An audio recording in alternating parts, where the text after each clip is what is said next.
What's up, everyone? How you guys doing this afternoon, President's Day? My name is Andrew, and with me presenting will be Liz E. And we're going over dual enrollment and AP courses.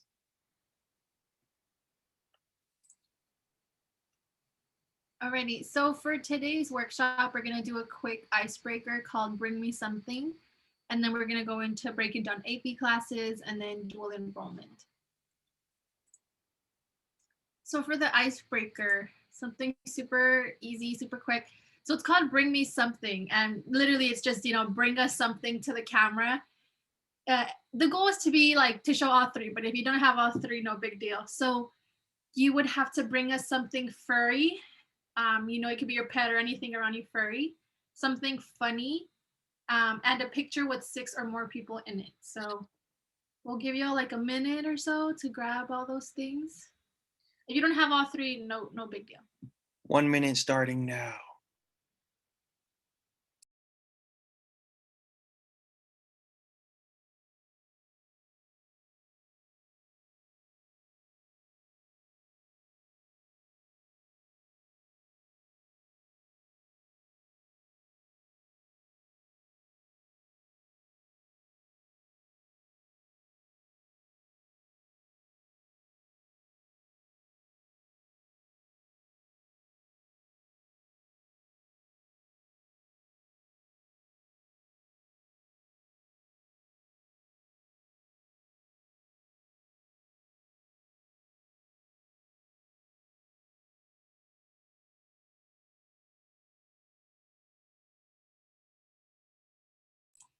Okay, I got my stuff.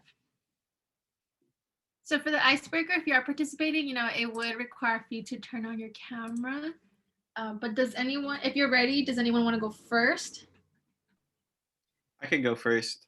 Okay. Unfortunately, I'm at my apartment and I don't have many family photos, and I don't think I have any big family photos on my phone actually because I haven't been with 6 or more people in a while.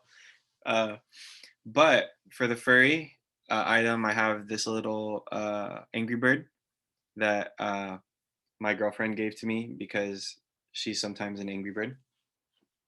And then I have this stick that says no that you can whack people with, and it's part of a card game that I have called Poetry for Neanderthals.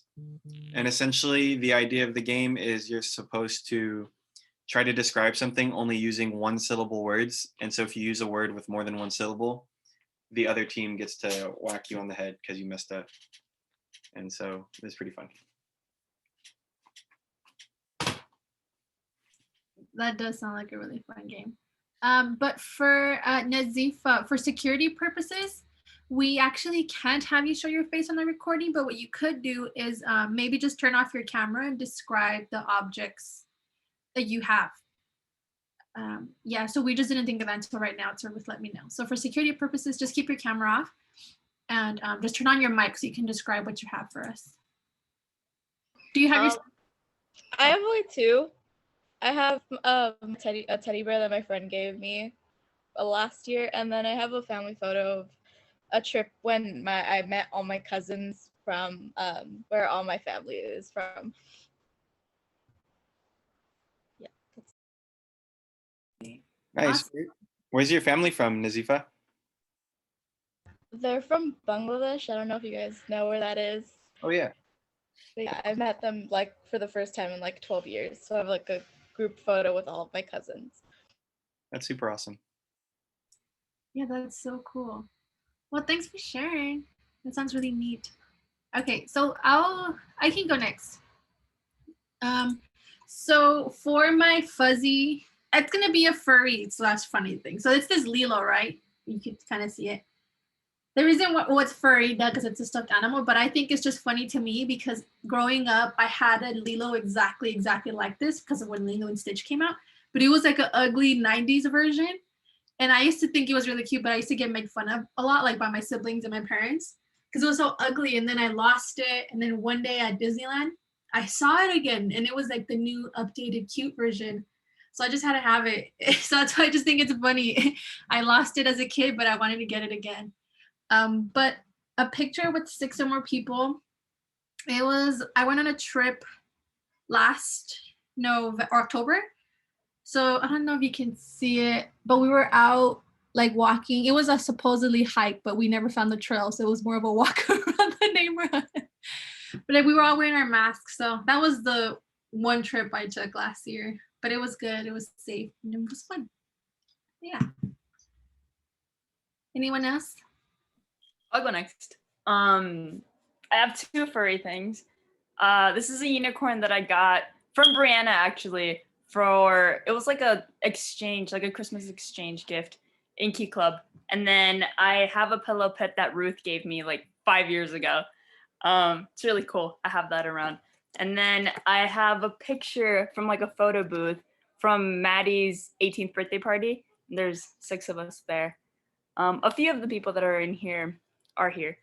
And something funny, I guess, is this flute that I found. I was cleaning my room the other day and I found this flute, and I started playing it today, and my nephew like came into the recording of me playing it. I thought that was funny. So I guess like I would show you the video, but I don't want to waste your time. So, but yeah, I guess that's the funny part. Nice. Thanks for sharing. Lizzie, did you want to go? Yeah. Kind of unprepared. Let's see. I also didn't do my hair, so just don't look at it. Oh, this is being recorded, Anita. Okay. Okay. So, let me clean her. All right. So, I've had this since I was like 6 years old. Took it to Mexico every time we would go travel with family. I just like one time my niece took it. I have a 3-year-old niece. One time she took it and I just felt weird. Like no one has ever, like it's never left my sight, which is so weird. And I never thought I could like cherish something that like that can hold so much meaning, it's so small. But anyways, that's the furry thing. This is kind of funny, but I thought it was in the box and it's not. I bought this one time and I never used it. It was supposed to be for a Halloween costume. It's a purple wig. Yeah, it's not in here. I don't know where the heck it's at, but this is funny. Because I had a whole costume planned out and I never did it. And then the picture, my mom does this thing where I don't know if your parents do this, but they put pictures like under like the furniture, like under the bed. So my bed's kind of heavy. Yeah, that's me. Yeah, that's like the place to put all our documents. Alrighty, thanks for sharing. But since you're at work, I'm assuming you're all good, but I hope you heard us. But okay, thank y'all for sharing. So we're gonna go into AP classes. Actually, Nazifa, can I ask what grade you're in? I forgot. I'm a senior. Senior, okay. Are you in any AP classes right now? Yeah. I'm taking 5 this year. 5 AP classes? Yeah. Yo, it's a lot of fun, huh? It's I have no time for anything else besides classes.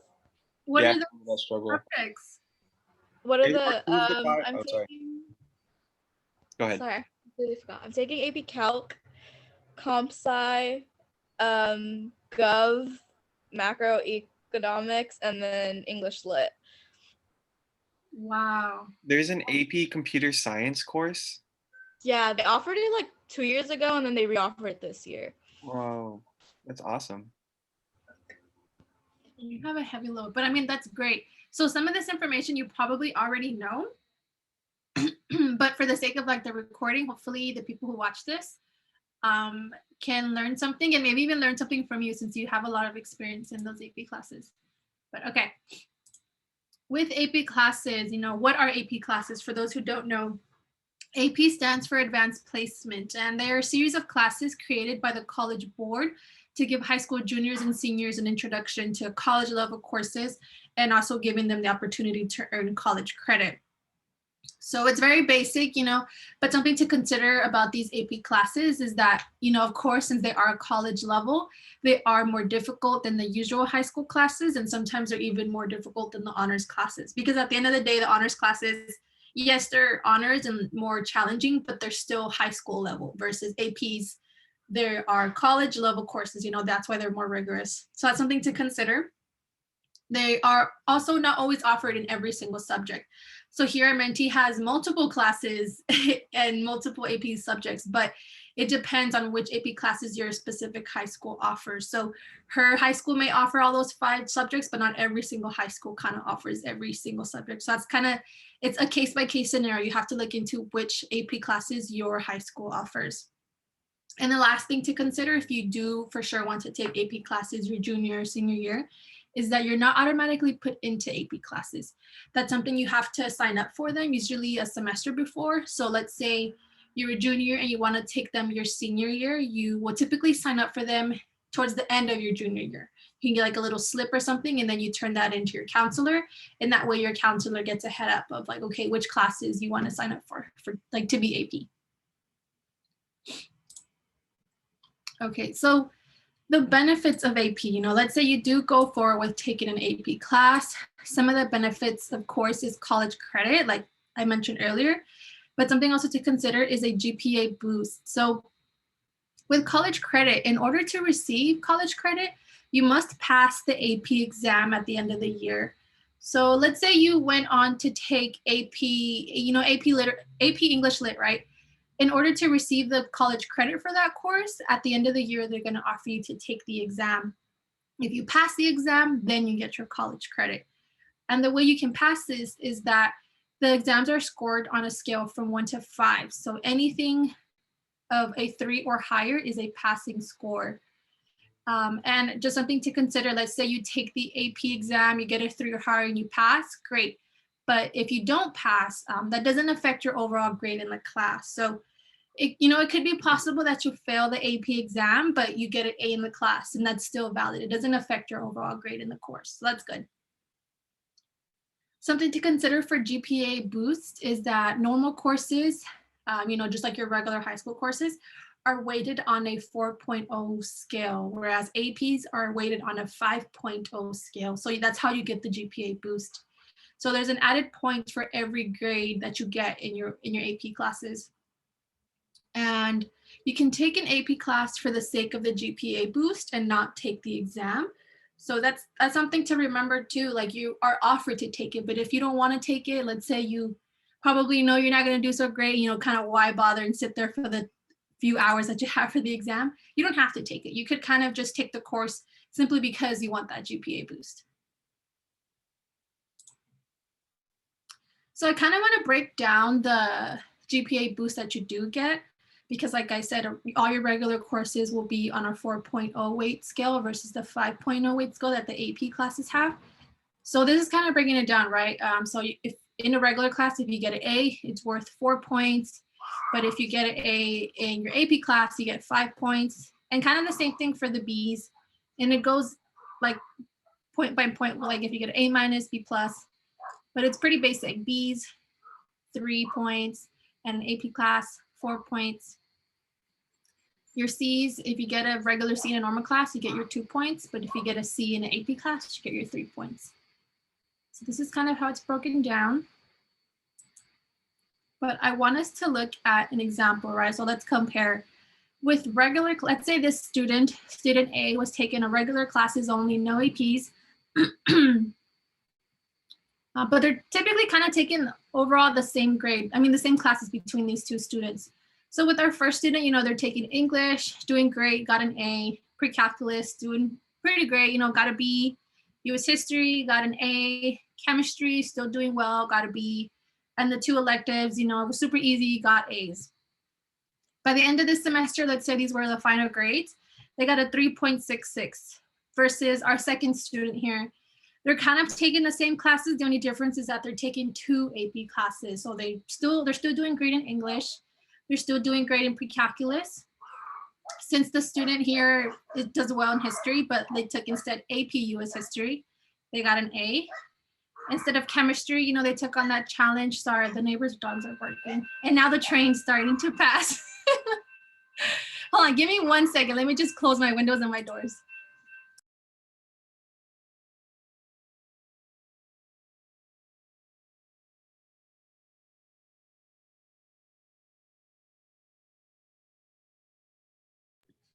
That dog sounded so angry.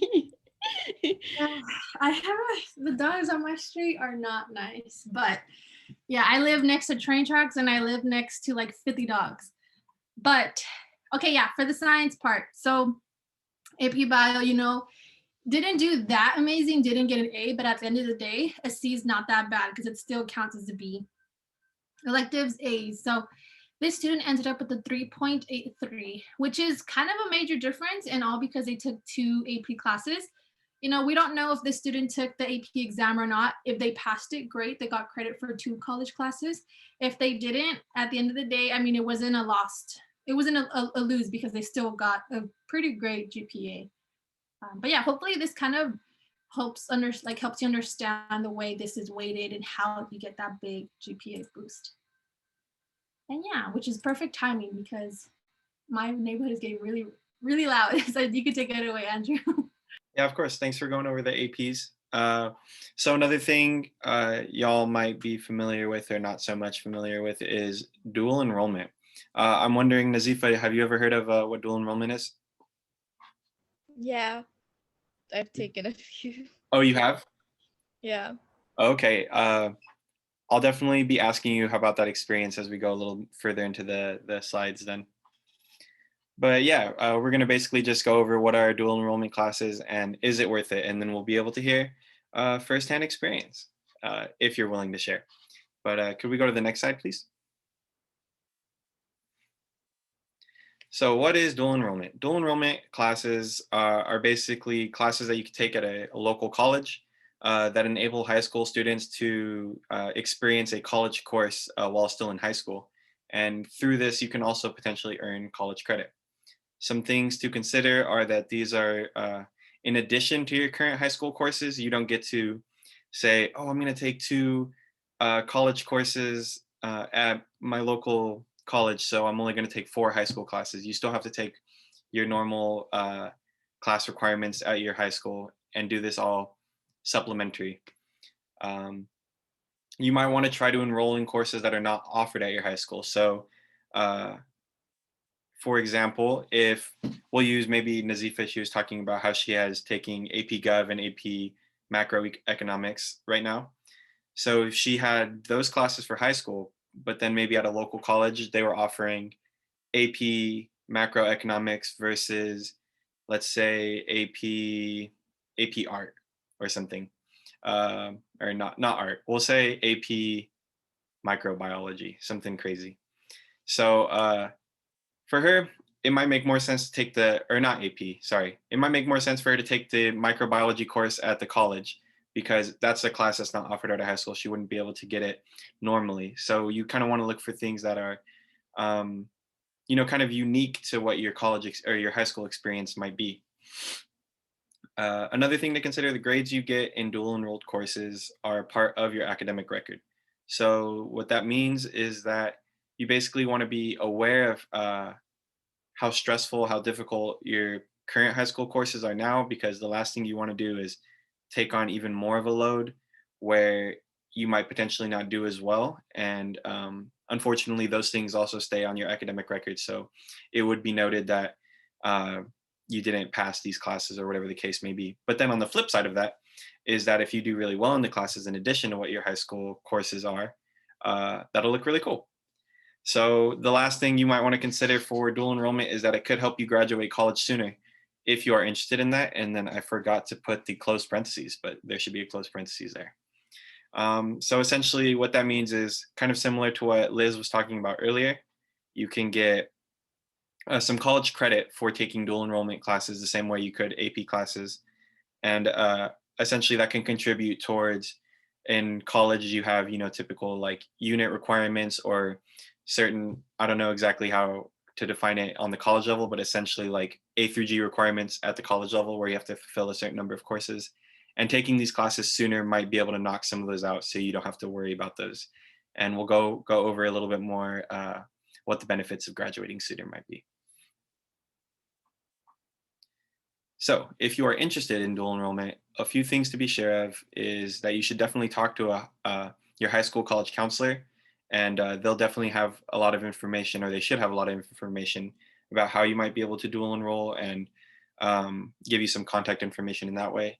I would say definitely talk to your CCMP mentor as well. All of us here are happy to help you in any way possible and support in whatever way. So if you have any questions, maybe your high school college counselor didn't know what they were talking about, or they were sleeping or something, then you could come to us instead and ask us.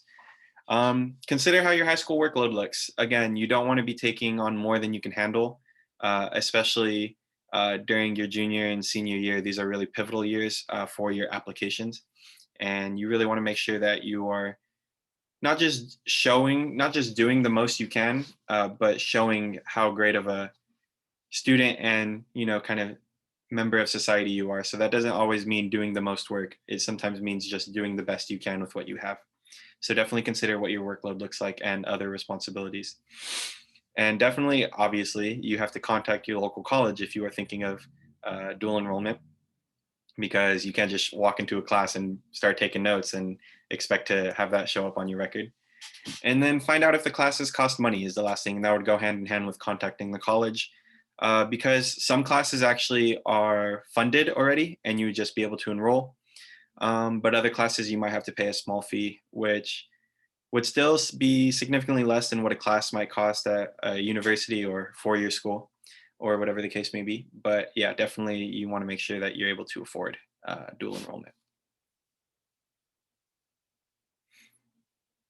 And the last things we're going to talk about is, why would I want to do even more work? If you're like me, the idea of more work doesn't sound very exciting, but there are a few benefits, and I'm sure Nazifa would be able to kind of, maybe she can, whatchamacallit, add on, or not add on to these. What's the word I'm looking for? Support, like support. What'd you say? I said attest to it. Attest to it, yeah. I'm on weekend mode. My brain is off. But yeah, maybe she could attest to it. But the first reason, I think, for me personally, is the coolest reason. You get to explore your interests. Checking out these college courses would give you the opportunity to, like I said, check out some classes that may not typically be available at your high school. And it allows you to have a wider array of what you might be into, what looks exciting, what excites you when you're taking notes. Because I know for me, not a lot of classes do that. I'll take the notes and I'll take the test, but that doesn't mean I'm happy about it or I get excited thinking about it. But there are some times where I go to class and it's a subject I'm really passionate about. And taking those notes is something that makes me happy, because I'm learning about something that I want to learn about, if that makes sense. So getting to explore your interests is definitely a great benefit. The second reason would be it would help with a smooth transition into college. Of course, AP classes definitely help in that aspect, but dual enrollment lets you physically dip your toe into college before diving headfirst. And of course, now, I guess if you took dual enrollment this year, you would have been doing it online. But yeah, it's not just taking a college level course in your high school, but it would be actually taking a college level course in a college, which is slightly different and would allow you to just experience that a little more firsthand. The third reason, I think, is it allows you to demonstrate your skills. If you're able to manage it and balance it with everything else you're doing, a complex course load would definitely highlight how well-rounded of an individual you are.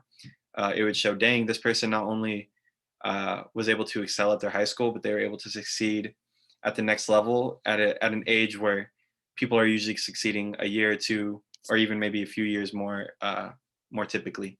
So it would show that you're cool. And then the fourth benefit, I would say, is that it would help you graduate sooner.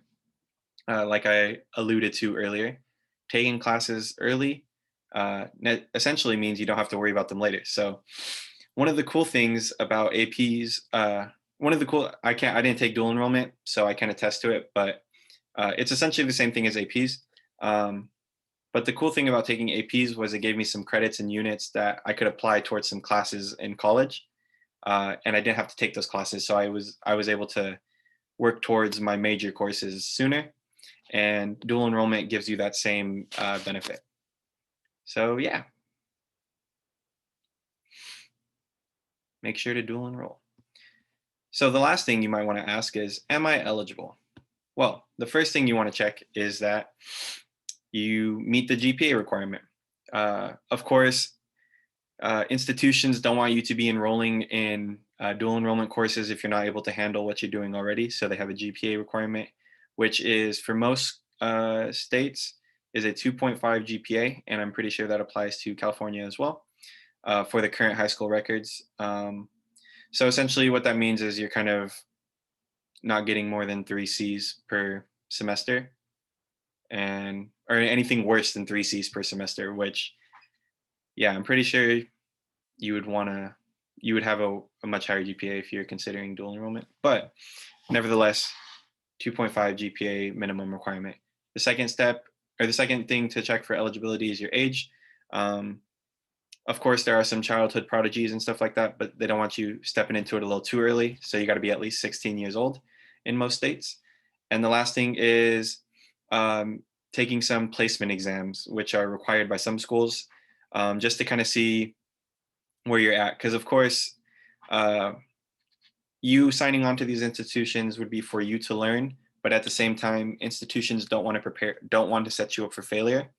So they would want you to take some placement tests to see where exactly you might fall into place. So if you're wanting to take a college course, if it's your junior year of high school and you're like, oh, it might be fun to take calculus BC in my college course, then, or at my local college, they'll have you take a placement exam and be like, oh, actually, you're really only at the level of pre-calc. We're not going to let you take this course and essentially just fail it.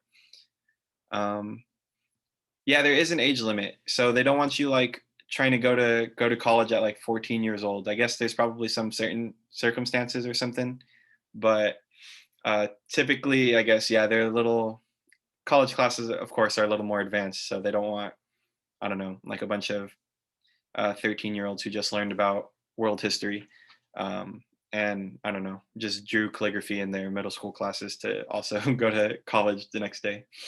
And then, yeah, so yeah, just check out for those placement exams and figure out which ones you might need to take depending on what classes you're interested in. So that is all. I wanted to ask if Nazifa would want to share a word or two about her experience with dual enrollment or APs, anything you might want to share to other students who may be watching this in the future, something, any encouragements or things to be careful about. You also don't have to share, but just wanted to extend that offer. Sure. For dual enrollment courses, they're pretty fun. Like what you said, like you can explore your interests. So like I took a business class, which I would not have been offered at my school. And like I liked that class as well.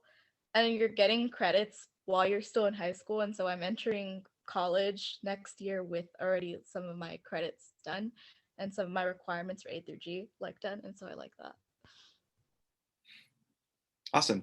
Thank you for sharing. Yeah, there's definitely a lot of benefits for AP and for dual enrollment. Of course, I've never experienced it firsthand, but kind of listening to what Nazifa was sharing, I would imagine that it's like the benefits of taking an AP class, like on steroids or something. So like way cooler. But yeah, thanks for coming to our workshop. That's all we have. We don't want to keep you guys too long. It's President's Day weekend. Enjoy that extra day off. And but before we end, does anyone have any other final questions for me or Liz?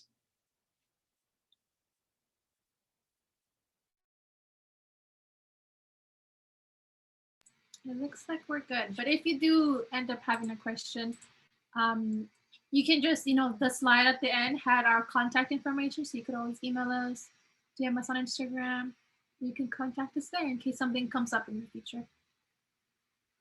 But yeah, that wraps it up. It was short and sweet, but I think hopefully you all got some good information for those of you watching.